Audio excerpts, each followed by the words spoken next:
This is the Leitmotif and Movement Podcast, a father and son's journey into the vast worlds of music.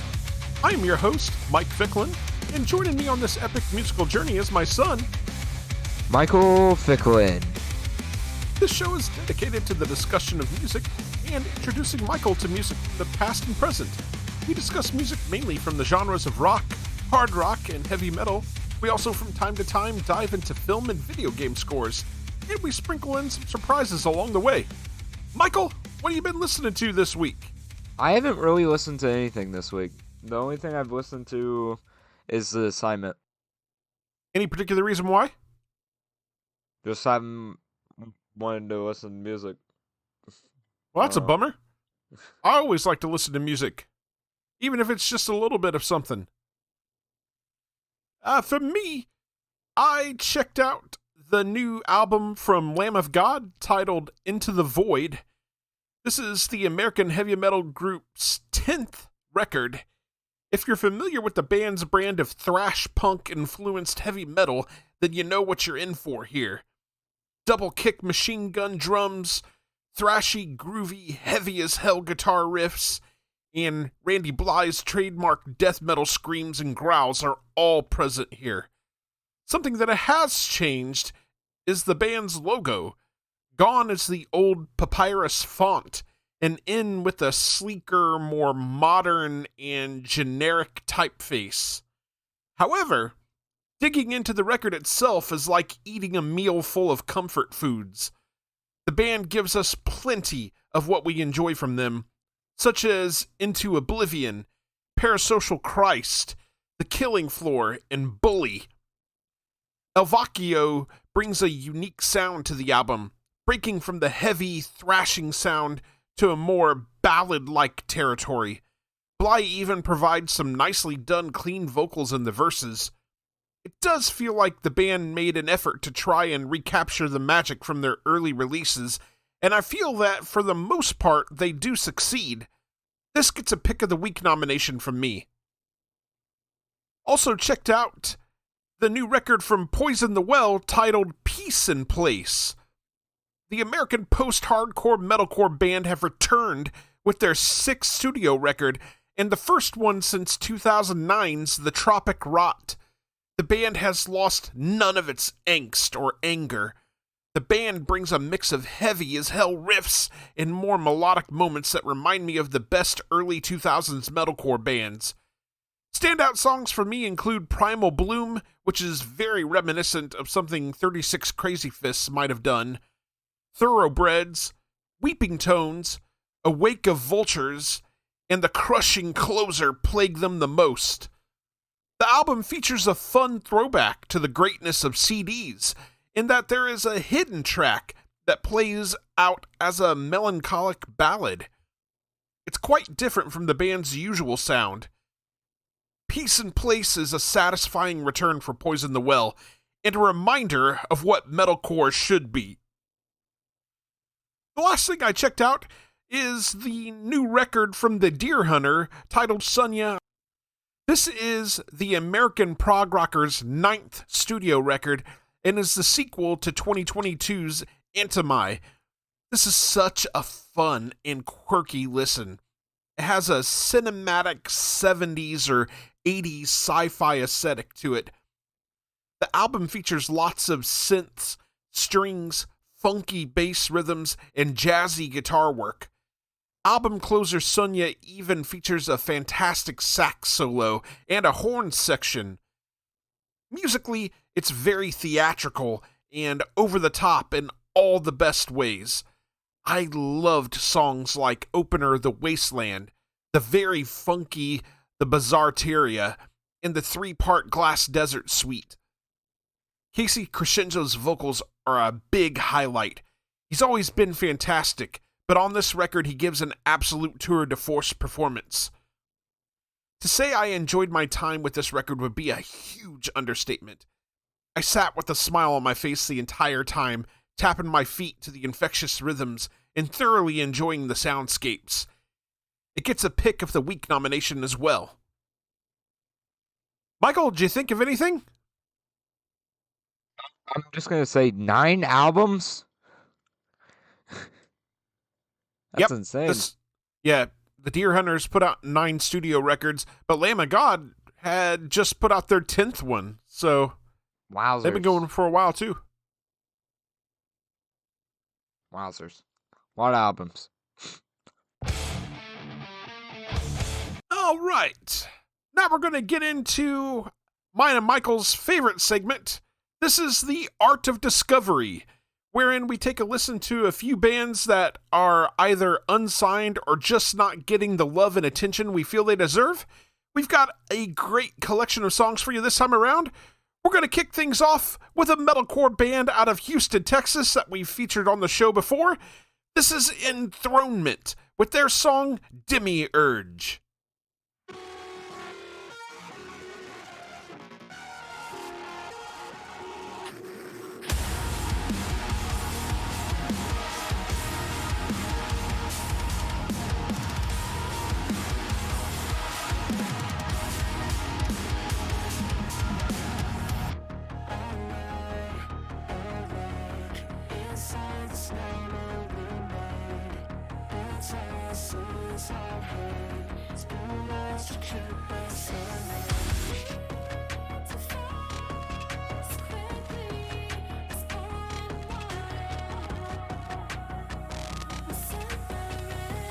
Give yourself to the false God.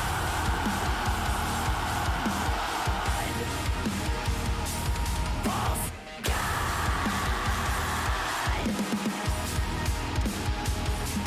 As I sleep and I wake, I fight through Armageddon. I reject the heaven you create.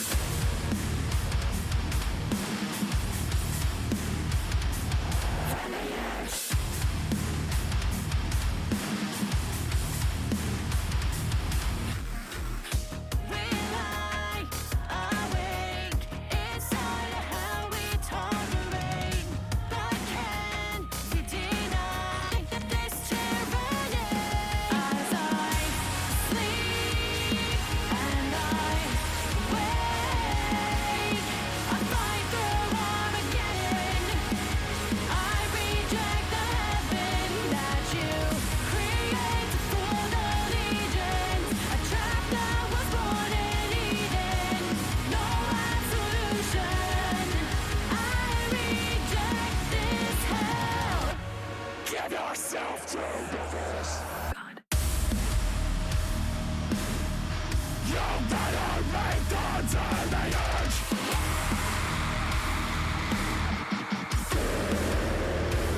I back down and rip from the skin. The taste of blood doesn't feel like sin. I overlook the mess, a seminal wrench. You took me for so long and now there's nothing left. You venerate the enemy. As I sleep and I wake, I fight through Armageddon. I reject the heaven that you create for the legions. A trap that was born in Eden. No absolution. You venerate death.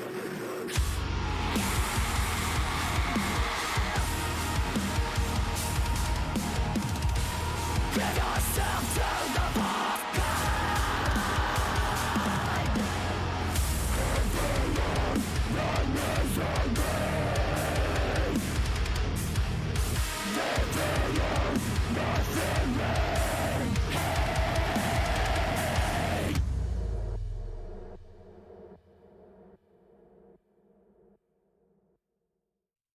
And once again, that was Enthronement with their song Demiurge. You can purchase their music from the iTunes store. Michael, that gives me huge Spirit Box vibes, man. That song kicks ass. I do get the Spirit Box vibe 100%. Yeah, dude, that song absolutely rocks. Outstanding. All right. For our next song, we've got a metalcore band out of Sydney, Australia. This is Ilara with their song Elakai. You still got your boombox? Play something and turn it way up. Something danceable. Now here to get down from that ledge, running straight into no man's land, son. Listen to slow rhythm heavily red. So damn it was hanging up by a thread. And when the song goes out, will your thoughts bring put to rest? What is out? For so red wish the dead. You can say that they blew what you knew when they couldn't last. Make a motherfucker boots.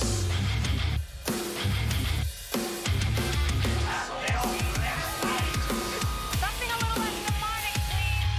Breath by breath, God no more gives to me the deep end.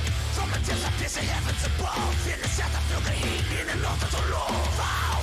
Breath by breath, God no more gives to me the deep end. Coming down to earth because his glass are enough. In the south I feel the heat in the north of the love. Don't have to say this back to the breath all around again. Maybe it's the head that wears the ground, but the head that knows the end.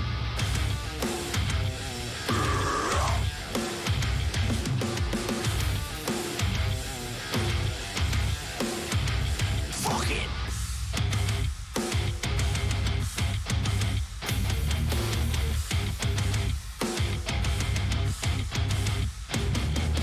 Did what you wanted and found you the problem. Solution is simple, you simply don't want it. I couldn't care less, it's just not that important. I built it and you were just who it was. Breath by breath, God no more gives to me the deep end. From the desert place I heavens above, in the south I feel the heat, in the north it's a love. Breath by breath, God no more gives to me the deep end. Coming down to earth because these clouds are enough. In the south I feel the heat, in the north it's a love, baby. On the right track, but the wrong train is gone. There's only pity for the city when the rest is gone. Son, you would never point if you were keeping the scars. Like you would never lie without a darkness of torch. Get on your feet.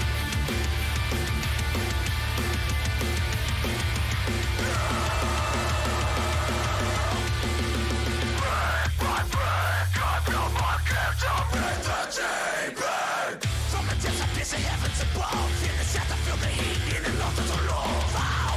Breath by breath, God will not give to me the deep end. Coming down to earth because these clouds are enough. In the south I feel the heat, in the north it's a love. You'll break down, taste of the sun.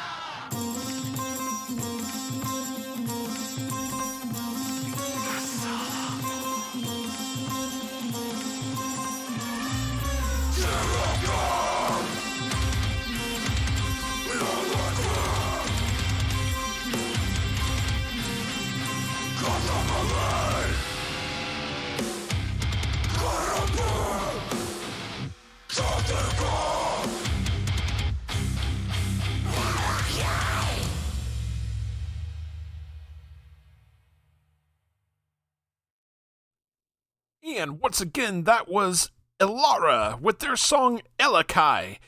You can purchase their music from the iTunes store. Michael, what'd you think of that, man? That thing just, gives you that stank face, man. It was amazing. Goes hard, dude. Yeah.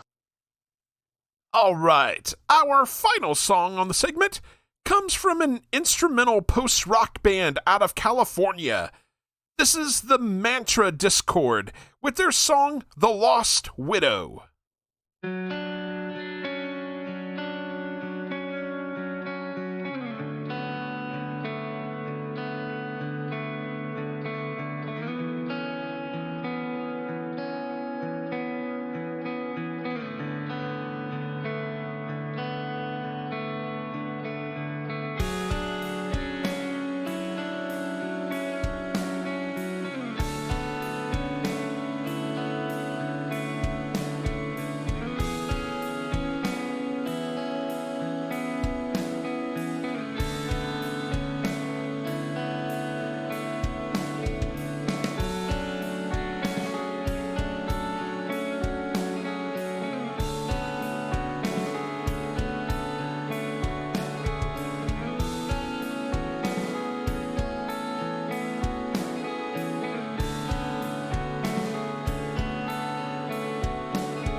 And once again, that was the Mantra Discord with their song, The Lost Widow. That comes from the Lost Widow EP, and you can purchase their music from their Bandcamp page, themantradiscord.bandcamp.com. Michael, I really appreciate the big cinematic feel of their music, man. That's just an amazing song. That was very, very cinematic. Yeah, dude. So good. All right. We would like to thank all three of the bands that we featured on today's segment. If you would like to be featured in this segment, feel free to reach out to us either via email at lightmovepod@gmail.com or through one of our various social media accounts. If we like what we hear, we would love to play your music on the show. All right, Michael, now let's get into our main topic. We're going to break down U2's 1987 release, The Joshua Tree. The Joshua Tree is the fifth studio album from Irish rock band U2, produced by Daniel Lanois and Brian Eno, was released on March 9th of 1987 by Island Records. The album is influenced by American and Irish roots music, and through socio-politically conscious lyrics embellished with spiritual imagery, it contrasts the group's antipathy for the real America with their fascination with the mythical America.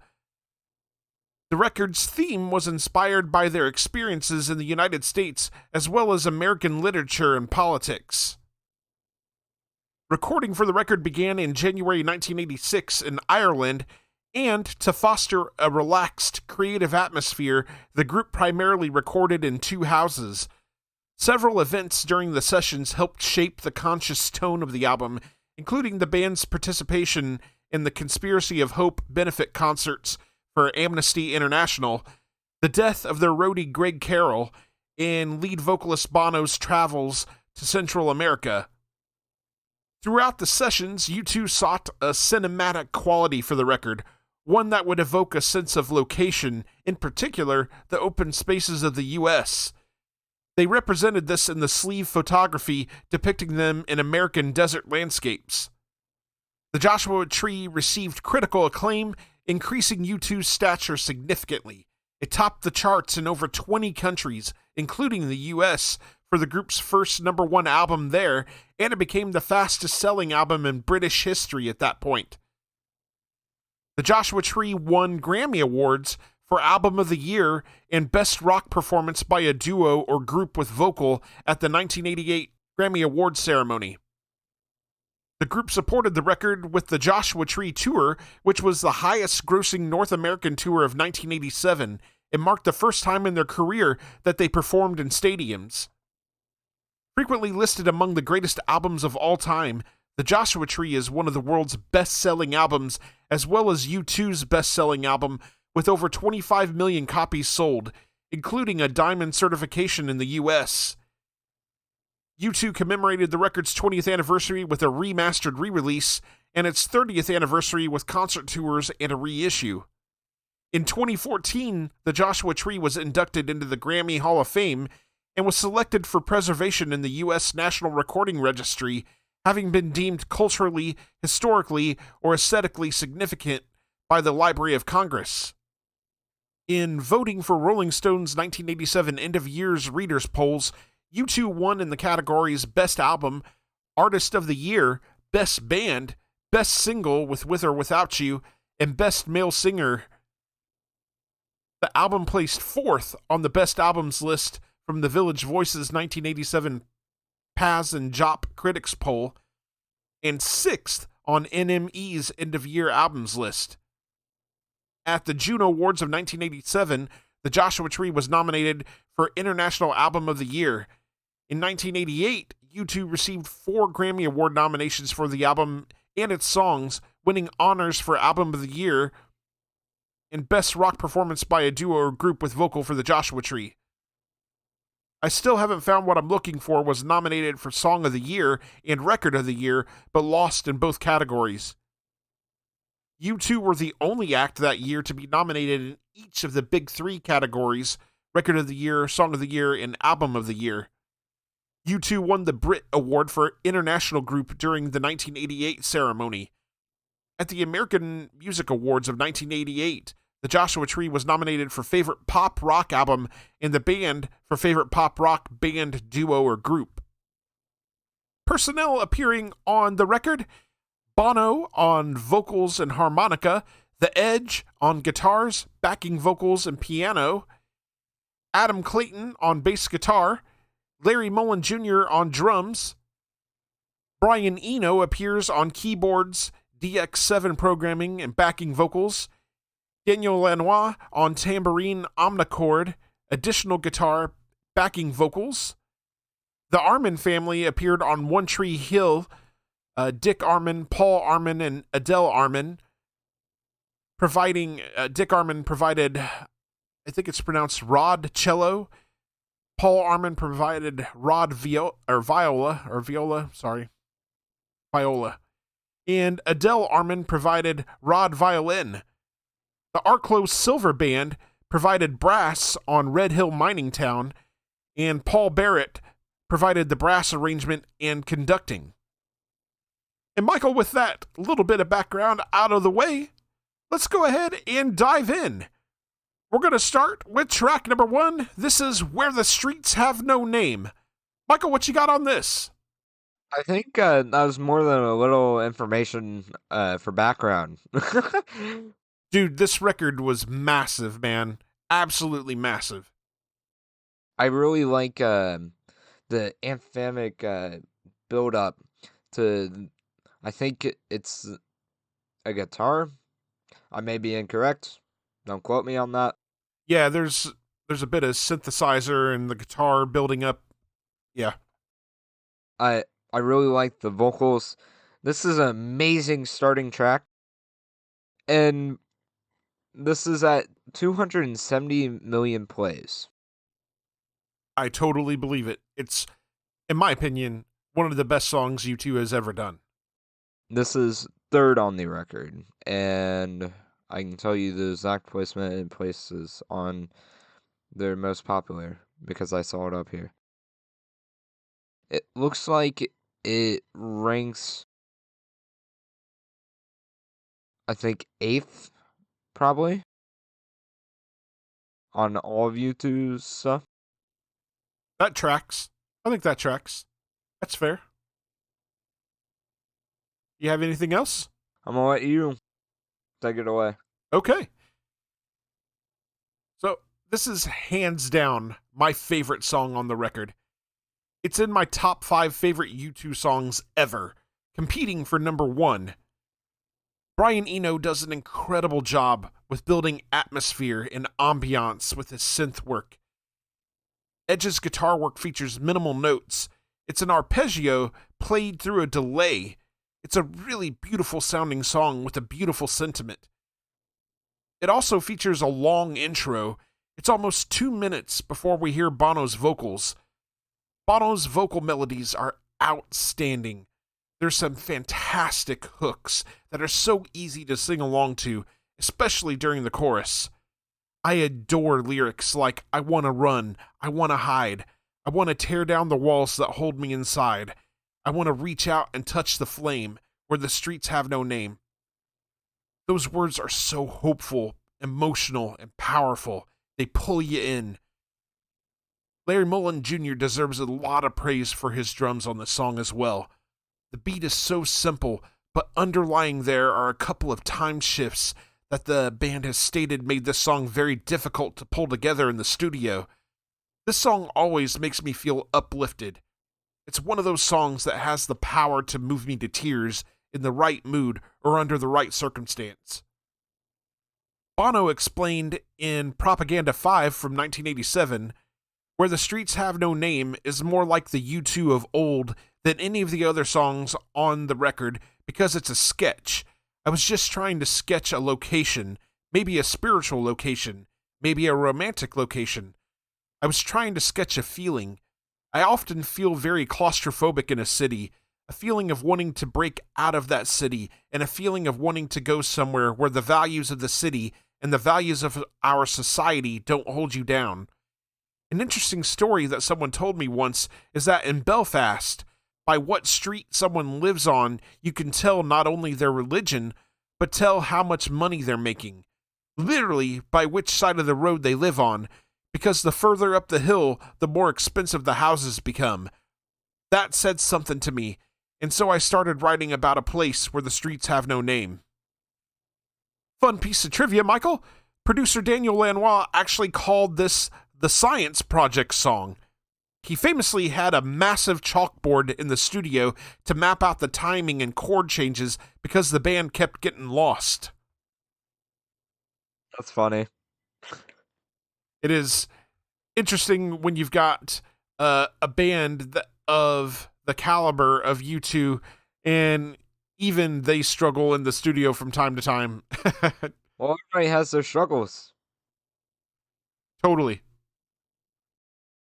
And I do believe this, it does kind of seem off timing. The it doesn't seem like it stays on one time signature on this song. Yep. Changes up a little bit, doesn't it? So it makes sense why they needed to do that. Michael, do you have anything else on Where the Streets Have No Name? I do not. Okay. So now we're going to move on to track number 2. This is I Still Haven't Found What I'm Looking For. Michael, what you got on this? Well, we get into the song a bit faster. Not 2 minutes. Yep.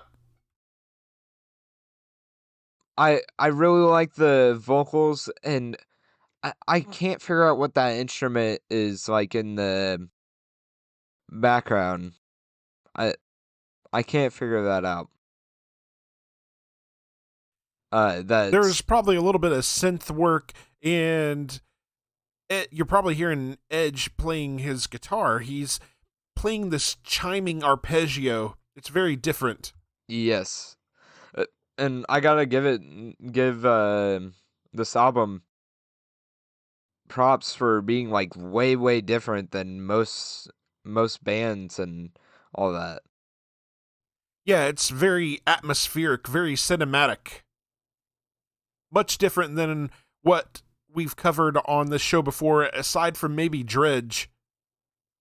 I feel like Dredge is the closest that we can get.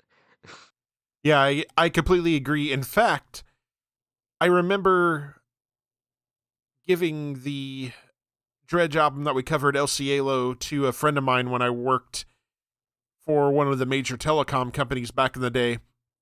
And he listened to it and brought me a U2 album. And he's like, dude, this sounds very much like U2. He goes, I want you to check this out. And I believe he brought me U2's Achtung Baby to listen to. And yeah, I mean, there's definitely some similarities in the way that the band puts together their music, composes their music. They both are very unique. Indeed. Very artsy. Yes. Spotify, it's at 955 million plays, and it is second on U2's all time. I totally believe it. It was a huge hit. Absolutely massive. We're about to like see a great fall off soon. Michael, do you have anything else on this song? I do not. All right. Well, for me, this is one of the most well-known and iconic U2 songs of all time. There's a fantastic, soulful bass line from Adam Clayton on this song. The Edge plays a chiming arpeggio. The song is tied together through Mullen's unique drum pattern. Bono's vocals are so powerful on this one. His melodies are soaring and catchy. They have a very gospel-like, soulful feel to them.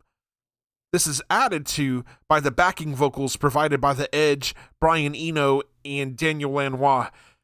I defy you not to sing along to the refrain of the chorus. Rolling Stone named this song number 93 on its 2010 list of the 500 greatest songs of all time. If that tells you anything. Wowzers. Lyrically, Bono touches on themes of spiritual doubt. It makes for a very touching and relatable song. Michael, are you ready to move on? I am ready. All right. So we'll move into track number 3. This is With or Without You. Michael, what do you got on this? I'm just going to start and say 1.4 billion plays. Totally believe it. Is it the number 1 song? Yes. By a great margin. Yep. I totally believe it. It makes all the sense. This was probably the massive hit for the band. Here, let me do some math real fast. I can tell you the exact margin. It gaps. I still haven't found what I'm looking for. Probably pretty close to 500 million. 445 million plays. It gaps it by. That was pretty close. But still, insane. Yes, it is. Big numbers, buddy. But it makes sense why it's so popular. It's got a great hook. Yes, it does. I really like his vocals on this song, and there's some awesome like instrumental work and like atmosphere done on this song, and that can be said for this whole entire album. You're absolutely right. The band just did a magnificent job with the atmosphere they build. This was a massive hit for the band. Maybe their most recognizable single ever. Musically, it feels very much like a soft, romantic ballad. This is set up through the atmospherics in the synthesizers and the gentle, minimalistic guitar approach. Bono's performance on the song is absolutely epic. You can hear each word sung dripping with emotion. I love Bono's vocalizing around the final minute of the song.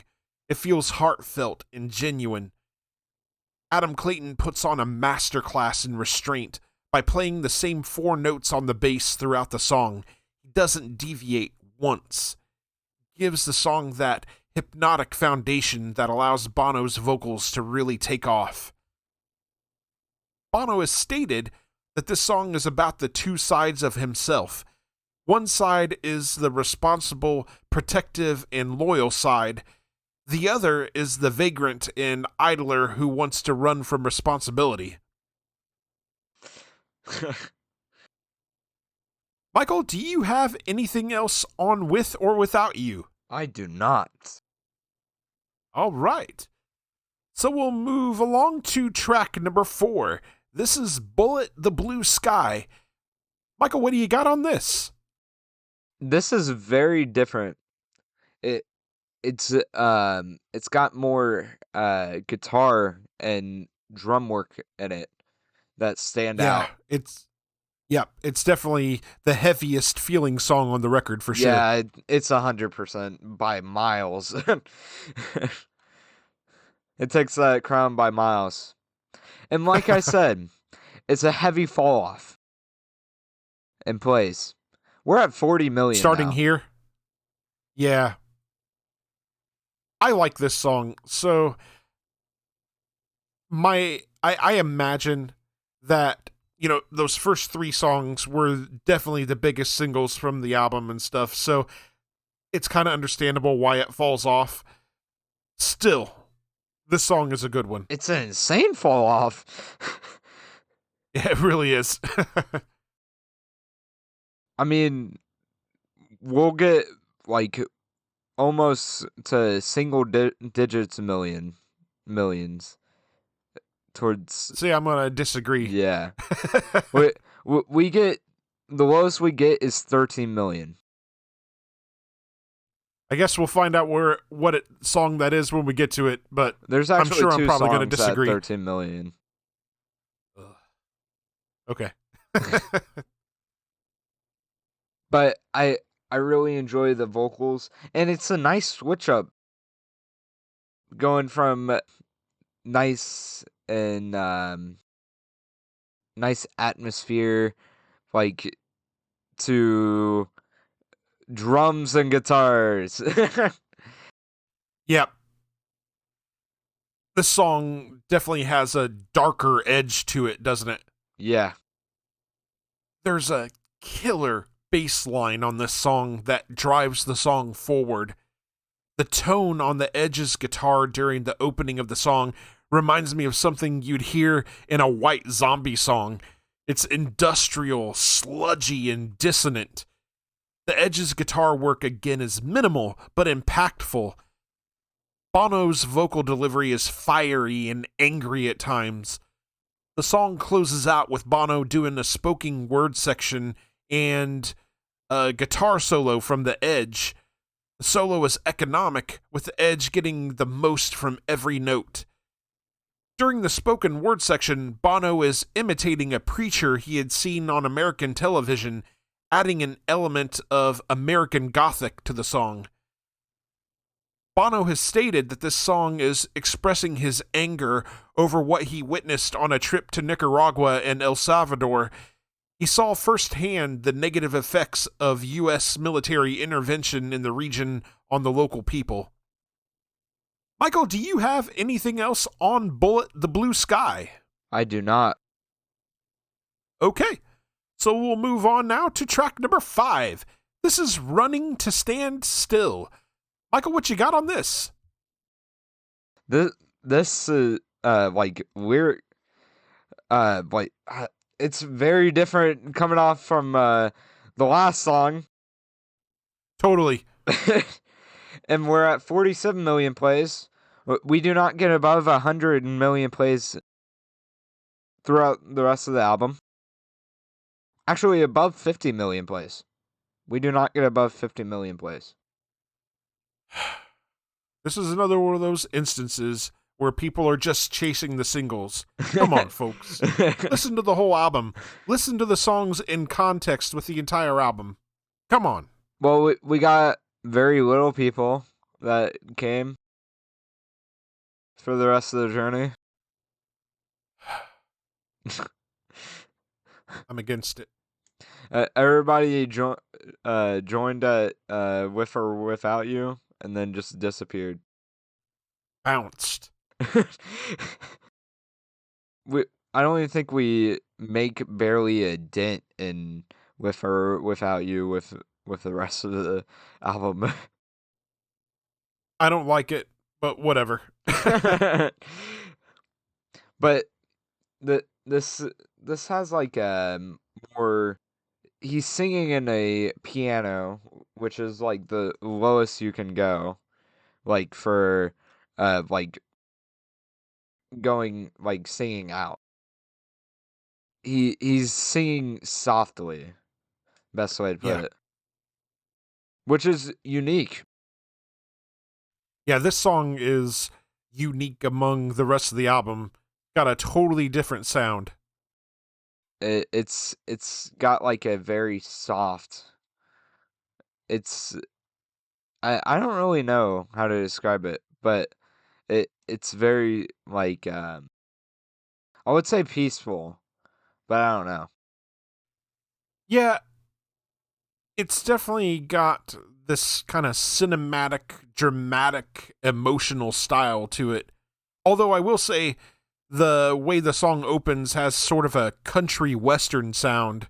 There's that twangy acoustic guitar before getting into the song proper. Around the halfway point, there's a more pronounced drum sound coming in, and Bono vocalizes, and the song feels like it is building up towards a big climax. But instead, it quiets down again, and the song ends on a quiet, bluesy note, complete with harmonica. Lyrically, this song is the tale of a heroin-addicted couple that lives in Dublin's Ballymun Flats. During the 80s, Dublin was facing a heroin addiction epidemic, and these 7 high-rise residential towers became synonymous with this epidemic. Michael, do you have anything else on Running to Stand Still? I do not. Okay. So now we'll move on to track number 6. This is Red Hill Mining Town. Michael, what you got on this? This song is very unique. And I gotta give it to U2. All of these songs are its own piece. Totally. No song sounds like another. I really like his vocals on this song. It's very unique. You got backing vocals with like, and then it's just awesome. And Out of curiosity, go ahead. I can wait. I was just going to say, out of curiosity, have we come across your favorite song on the record yet? Yes. Okay. Which one was it? I want you to guess. Oh, I have no idea. I'm going to guess Bullet the Blue Sky. Nah. Try again. I don't know. With or Without You? I gotta say it's the first 3 songs. The first 3 songs are it Yeah. for you? It's a good 3 songs. It really is. It's a great run. Okay. Yeah, the reason why I was asking is because I had a feeling that you would dig Red Hill Mining Town, so I didn't know if that would end up one of your favorites, if not your favorite. It's very good, but Spotify doesn't agree with me. Well, you know me. I very rarely agree with Spotify, so 29 million plays. No. This song deserves so much better. We're about to get down to 10 millions soon. I don't like it. Listen to the album, folks. The whole thing, start to finish. I really enjoy his vocals. He doesn't fail with making it unique with every song. Yeah, he puts on a masterclass on this album, doesn't he? Yes. This one feels like a classic rock song as it opens. I really dig the Edge's clean electric guitar tone. There's a very rhythmic, hypnotic bass line from Adam Clayton. This song features one of my favorite vocal performances on the album from Bono. I love his emotional and powerful vocal melodies during the chorus. They are absolutely gorgeous.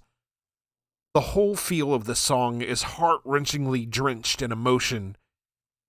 Lyrically, this song puts a focus on the National Union of Mine Workers' 1984 strike in Great Britain. The strike occurred in response to the National Coal Board's campaign to close unprofitable mines. This strike led to civil unrest politically, socially, and in violent confrontations between the Union pickets and the UK police forces in the affected areas. Great song, man. This is definitely one of my favorites. 29 million plays. No. Just no. All right, Michael, anything else for you on Red Hill Mining Town? I do not have anything else. Okay. We'll move on then to track number 7. This is In God's Country. Michael, what you got on this?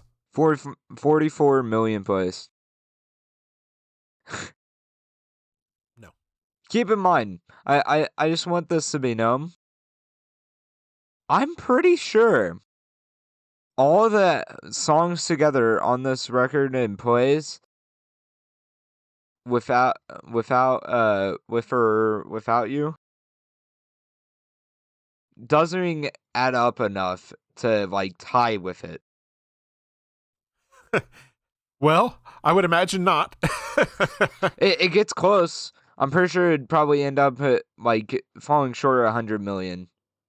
Or, like, 50 million. Something within there. With or Without You was such a massive hit worldwide.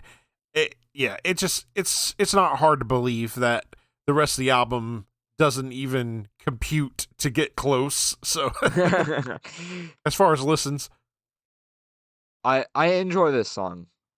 It's the shortest song on the record, but it's still good.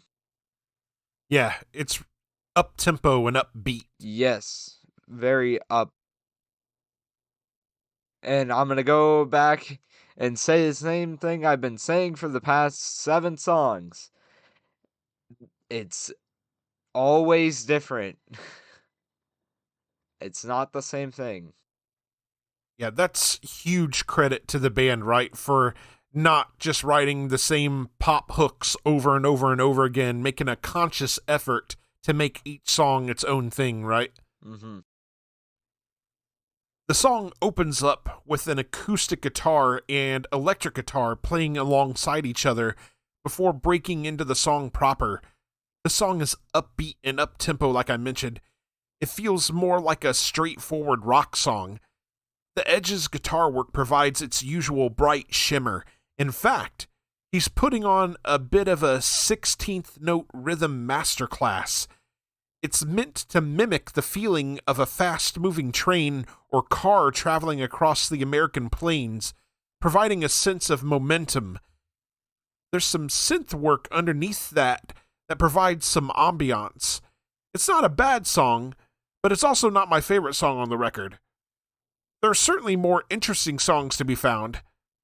Lyrically, Bono had originally dedicated the song to the Statue of Liberty, using desert imagery to reflect both hope and despair in the context of Reagan-era politics. Michael, do you have anything else on In God's Country? I do not. Okay. So we'll move on then to track number 8. This is Trip Through Your Wires. Michael, what do you got on this? We get a harmonica. We do, and Bono does a pretty damn good job with it. That's the second appearance of his harmonica on the record. Spotify. I really disagree. It's at 6 million plays. Dude, no. Just no. Nope. Another victim of not listening to the whole record. I think you're about to get mad soon. About to? Yeah.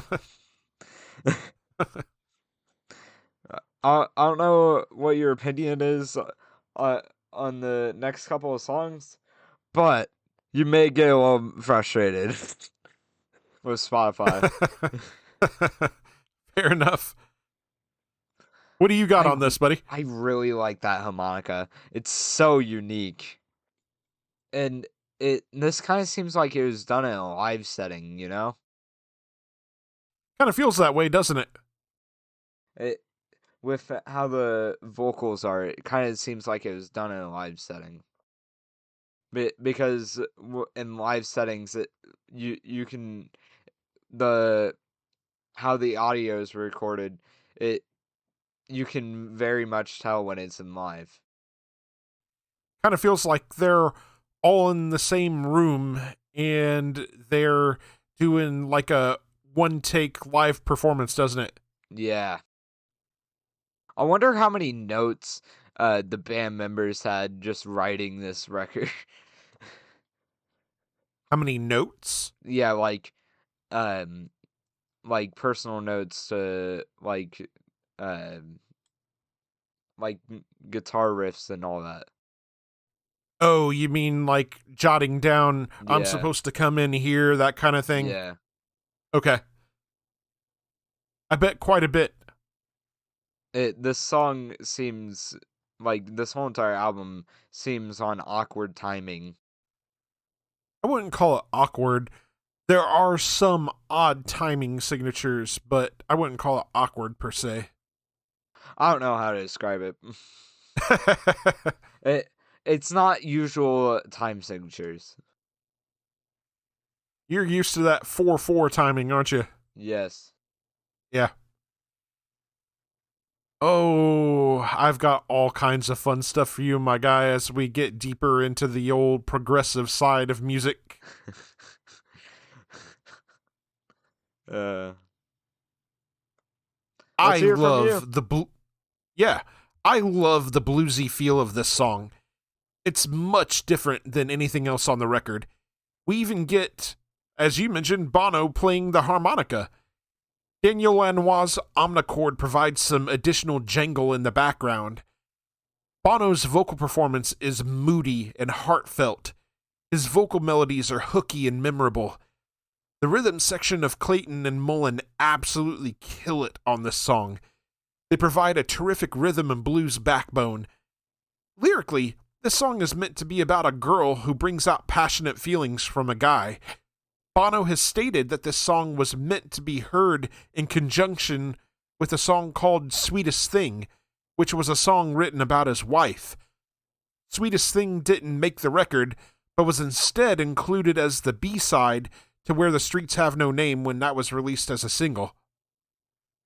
Michael, do you have anything else on Trip Through Your Wires? I do not.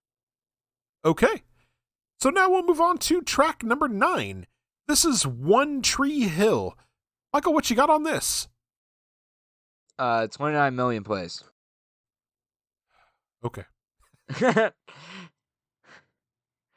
I really don't want to make this show all about me railing about how wrong Spotify listeners are, but that kind of stuff just...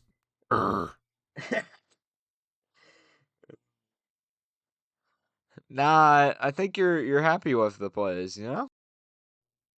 Sure.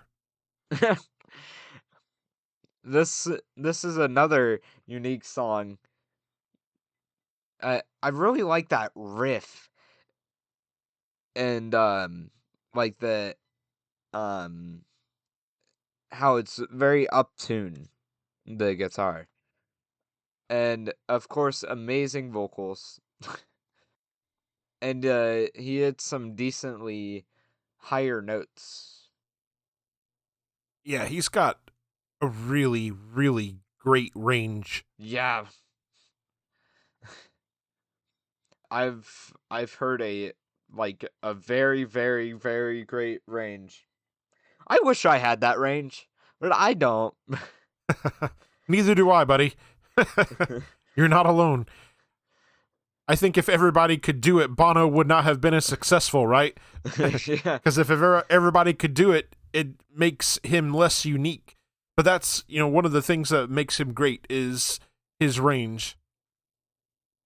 It seems like he can drop down low and also go up high. Sure can. And he has great control. Yes. I'm curious if he has like any other musical background like at all. I really think you should dig into their entire back catalog because it's very widely varied and you get a really good taste of what he's capable of. I mean, a lot of the early U2 stuff is more on the punk side of things, so you get a completely different side of him. But I'm well, I'm curious. I'm really curious if he like was in like if he uh, I don't know. He may just have a natural skill for just singing and just Are you talking about like whether he's had any formal training? yeah. Yeah, I'm not sure about that myself. Because he's very controlled. Yeah, I'm just kind of scrolling through his Wikipedia page, just trying to see if it mentions if he had any formal training. Yeah, it doesn't. The article doesn't mention that he had any sort of formal training. So, Wow. taught himself. That's amazing. It is. For me, this song has a warm and cinematic quality to it. It seems to me like the kind of song that you might hear playing over the closing credits to a drama film. Edge's minimalist, atmospheric guitar riff, along with the synthesizers, create an emotional and warm feel. Bono delivers an emotional, heartfelt vocal performance. Lyrically, this is a tribute to Greg Carroll, who was a friend and roadie to the band that died in a motorcycle accident. Bono pours his grief and his reflections on Carroll taking him on his first trip to Auckland, New Zealand's One Tree Hill. Bono recorded his vocals in one take. He was so overcome with emotions that he didn't think he could sing it a second time. Michael, do you have anything else on One Tree Hill? I do not. Okay. So we'll move on now to track number 10. This is Exit. Michael, what you got on this? You're about to throw some hands. 13 million plays. Man, no. Okay. I'm done. Same with the next song. 13 million plays. I think I've raged enough against Spotify for the day. I don't want to be angry anymore. This song is unique in its own way. This song is like another song that kind of seems like it was done in a live setting, you know? I could see it. But like his vocals and that guitar and drum work is amazing. The way the song opens is really emotional and beautiful. Very church choir-like. Bono's vocals are fantastic. Then the song grows silent before coming back in a more dark, ominous feeling way. The music and Bono's vocals slowly climb from the quiet to the fore. There's a lot of tension built up in this song. The Edge's guitar work is equal parts dissonant and rhythmic. Mullen's drums and Clayton's bass line have a very dark and sinister feel to them. Lyrically, Bono was inspired by his reading of Norman Mailer's 1979 novel, The Executioner's Song. The lyrics portray the dark inner workings of the mind of a serial killer. Interestingly, there was some real-life controversy with this song. It was cited in the real-life court case of Robert John Bardo, who was convicted of the murder of actress Rebecca Schaefer. Bardo claimed that the lyrics to Exit influenced him to murder her. This song actually scared people as a result. Well, that may make sense why it's at 13 million plays. It could be. This song began as a jam session. They didn't know the tapes were rolling. This helps contribute to the raw and sinister feel of the song. It wasn't pre-planned or calculated. It was a spontaneous outburst of dark energy. All right, Michael, anything else on Exit? I do not have anything else other than very sinister. Indeed. All right, that's going to take us to the final track on the record. This is track 11, Mothers of the Disappeared. Michael, what you got on this? This is nice and slow, low on beat. It's I think it's acoustic guitar that's they're using on this song. Amazing. Fits the vibe amazingly. It's very touching. It's very, very touching. And I think that plays a part why it's so touching because of the more laid back and slower vocals. Yeah, it's kind of somber. Mm. And this has 13 million plays, like I said. No. And I'm going to get into that here in just a minute. No.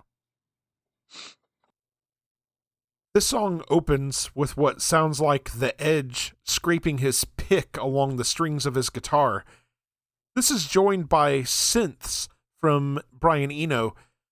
The sound of the synths remind me a bit of the music from Escape from New York or Transformers the movie, the animated one. This is a very emotional and touching song. It has a very somber and cinematic feel to it. Bono's vocal melodies are more subdued and quiet, but it's still a heartfelt and powerful performance. The song doesn't end with this big stadium rock anthem finish. It fades out with this haunting rhythmic pulse. It leaves us in a state of reflection.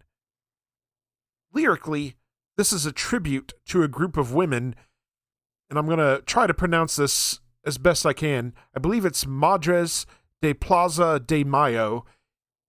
They are in Nicaragua and El Salvador, and their children had been forcibly disappeared at the hands of the Argentine dictatorship. It's also a tribute to a similar group called Comrades who had children abducted by the government in El Salvador. Michael, do you have anything else on Mothers of the Disappeared? I do not. Okay. Well, that's going to take us to our final thoughts and our overall album ratings. Michael, let's get your final thoughts. Amazing album. Amazingly amazing journey. I enjoyed this very much.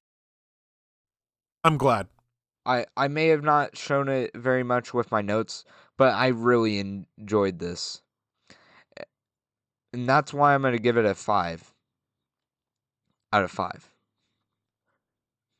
I'm so glad you enjoyed this. I was scared. I really liked El Cielo, and this reminded me a decent amount about El Cielo. Yeah, I think I was just more concerned because this leans more in like a pop territory than it does a rock territory. It's definitely on the softer side of rock. I just wasn't sure if you were going to like it. I'm so glad that you did. It's such a good record. I wouldn't say it leans so much to pop. I feel it just is a laid-back rock album. For sure. I wouldn't call it pop. Oh, wait till you get into some of the other U2 stuff. To me, this record is timeless. This is the record that all other U2 records get held up against. There are so many eternally memorable, terrific songs on this record. The band and their producers have a gift for creating these big, cinematic atmospheres. The Edge's guitar work may be a masterclass in economical picking, but there is beauty, nuance, and complexity in his playing. The rhythm section of Adam Clayton and Larry Mullen Jr. set the tone for the songs and put on a masterclass at times in restraint, tension, and feel-good rhythms. Bono delivers perhaps his best overall performance on this record. I do very much enjoy some of his work on other U2 albums, but this, for me, is his most complete work. The Joshua Tree is a masterwork. Absolute, sheer perfection. It gets 5 out of 5 from me as well. Woohoo! And that will take us to our question for the audience. What is your favorite track on the Joshua Tree and why? All right, Michael, now we're going to get into our next segment. This is Can't Wait, new music coming soon. Michael, what's on your list? The main thing is I'm still waiting on that Seven Dust record. Won't be too much longer now. I'm going to actually check when that comes out. I forget now. It comes out in 40 days. Yep, not too much longer, like I said. So about a month. A little over a month. For me, over the next couple of weeks, I've got my eyes on March 27th, when Black Label Society releases Engines of Destruction. And on April 3rd, Green Carnation releases their new record, A Dark Poem Part 2, Sanguis. And recently announced, on May 28th, the Black Veil Brides released their new record, Vindicate. And if you've never heard those guys before, they kind of remind me a bit of, like, 80s glam metal. On May 29th, Devin Townsend releases The Moth, which has been in the works for a very long time. How long? Do we know? I want to say like a decade. Wow. On June 26th, The Pretty Reckless released their new record, Dear God, and Muse drops their new record, The Wow Signal. Michael, anything else before we move on? Nope. Okay. So now we're going to get into your journey, Michael. We're going to discover a new song from the past. We're going to get your thoughts on the Four Tops' Reach Out, I'll Be There. Reach Out, I'll Be There is a song recorded by the American vocal quartet Four Tops from their fourth studio album, Reach Out, released in 1967. It was written and produced by Motown's main production team, Holland, Dozier, and Holland. The song is one of the most widely known Motown hits of the 1960s and is today considered the Four Tops' signature song. It was the number one song on the Rhythm and Blues charts for 2 weeks and on the Billboard Hot 100 for 2 weeks in October 15th through the 22nd, 1966. The track also reached number one on the UK singles chart, becoming Motown's second UK chart topper after the Supremes' 1964 release, Baby Love. It reached number one on October 27th, 1966, and stayed there for 3 weeks. Rolling Stone later ranked Reach Out number 206 on its list of the 500 greatest songs of all time. Billboard ranked the record as the number 4 song for 1966. In 2022, the single was selected by the Library of Congress for preservation in the National Recording Registry. Lead singer Levi Stubbs delivers many of the lines in the song in a tone that some suggest straddles the line between singing and shouting, as he did in the 1965 hit I Can't Help Myself. Holland, Dozier, and Holland were writing new songs for the Four Tops to record for an album in 1966. Lamont Dozier said that he wanted to write a journey of emotions with sustained tension like a bolero. To get this across, I alternated the keys from a minor Russian feel in the verse to a major gospel feel in the chorus. He developed the lyrics with Eddie Holland, aiming for them to sound as though they were being thrown down vocally. Dozier said that they were strongly influenced by Bob Dylan at the time, commenting, "We wanted Levi to sing the lyrics as a shout-out to Dylan." For the recording, the writers and producers intentionally put Levi Stubbs at the top of his vocal range, according to Abdul Fakir of the Four Tops, to, quote, make sure he'd have that cry and hunger and wailing in his voice, end quote. And Michael, with that little bit of background out of the way, let's get your thoughts on this song. Amazing song. I love the vocals. Just an amazing song.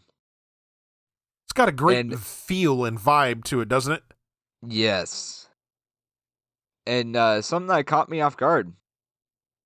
On Spotify, this only has 187 million plays. Aw, man, no. No. This is a classic. No. This should have way more listens than that. It caught me off guard. But also, you gotta keep in mind, Spotify hasn't been around forever. No, that's true. And I think maybe some of the younger generations aren't really familiar with a lot of this music. But, man, This stuff is so good. I've heard It deserves better. A decent amount.